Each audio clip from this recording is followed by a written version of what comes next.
What's going on, guys? I hope you're having a great day. I wanted to give you an update on Shelby Oaks and the progress thus far. The film is in a very good place. We have been editing for a long time. It's been an arduous process that I have shared with Patrick Lawrence, who's a fantastic editor. He's super talented and a great collaborator, and it's been a real privilege to edit with him. And I have a great announcement that I can share with you. Something I've been very excited to achieve has finally happened, and that is that we have officially reached picture lock on Shelby Oaks.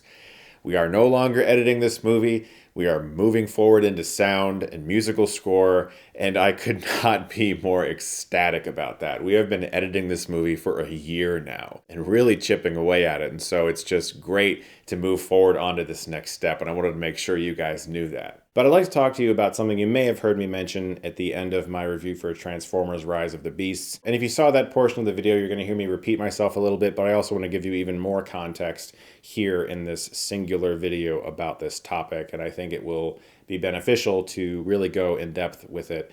I did my very best to shoot a movie that was 100% in camera, meaning that there are very little visual effects in the film. And if there are, there's simple things like screen replacements or cell phone cleanup. Like if there's a shot with a cell phone and you need to see the texts and it's just not quite clear enough with what we shot in camera, we might do a screen replacement. There are some shots, for instance, of the woods, and way in the distance at night there was a road and a car went by with their headlights, and I want those headlights out of there because it's just two little white dots traveling through the woods and it looks bad. That happens in movies all the time. Those are the VFX shots that nobody notices, that nobody's looking for, and nobody ever thinks about. But with Shelby, I really wanted to make sure that we made a film that was as in camera as possible. But there are, of course, sequences and visual effects that could never be accomplished. There are shots that need to be combined with other shots, transitions created digitally to continue a move further than we could continue it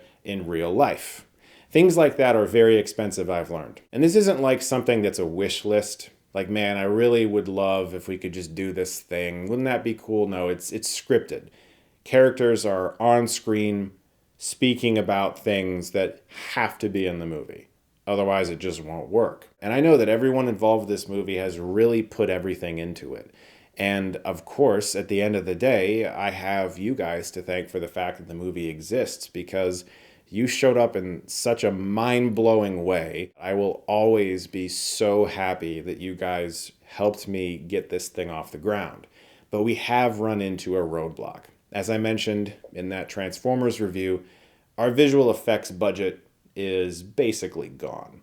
And we have a handful of shots that we still have to do. And they have been priced out to us at numbers that I did not anticipate. And since that Transformers review, we have received a lot of help, and I am so grateful for it, but we're still not quite there. We really do need to raise a little extra money to finish these visual effects shots. And obviously the campaign is over, but at shelbyoaksmovie.com, you can buy the Blu-ray, posters, tickets to various screenings, and other perks, things that continue to support our film in post-production, because we have musical score, visual effects, and sound still left to go. Now, we have budgeted those things out, and that's going just fine. But these few visual effects shots are way more than we ever thought. And I'm trying to say this in a way that makes sense, because I don't want to be like that guy all the time. Like, every time I ask for more help, I always feel really weird about it. Even though you guys were so amazing during the campaign, I feel like I've asked way too much of you already. And I feel so strange continuing to do this, but I really love what we made, and I do not want to cheap out when it comes to these visual effects shots, because it's the type of thing that can ruin a movie. If you can achieve something great, you better damn well try.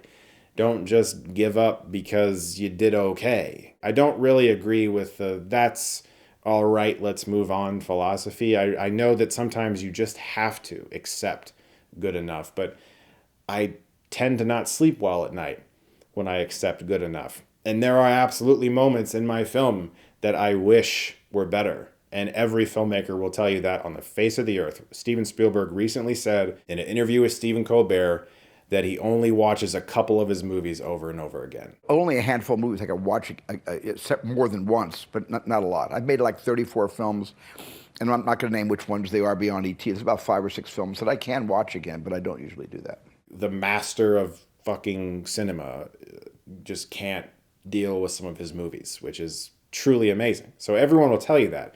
But when it comes to these last few shots, I really just want to do the best we can. And I have a few people that I know can do it, but I want to pay them well. Some of these effects artists are working on gigantic movies opening in 4,000 screens and stuff. They're very, very good at their job, and I don't want to insult them by saying, can you come on board my indie film? This is all I can offer you. I know you're going to be working on this for the next 2 months.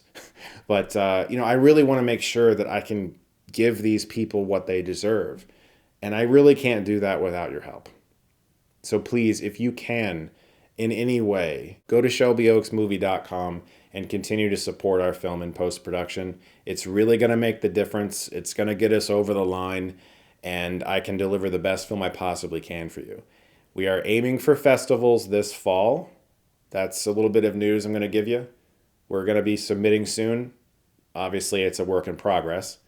Hopefully they can look past those things. I know that happens all the time, so fingers crossed. But I'm very, very excited about this movie. It has been years and years of my life.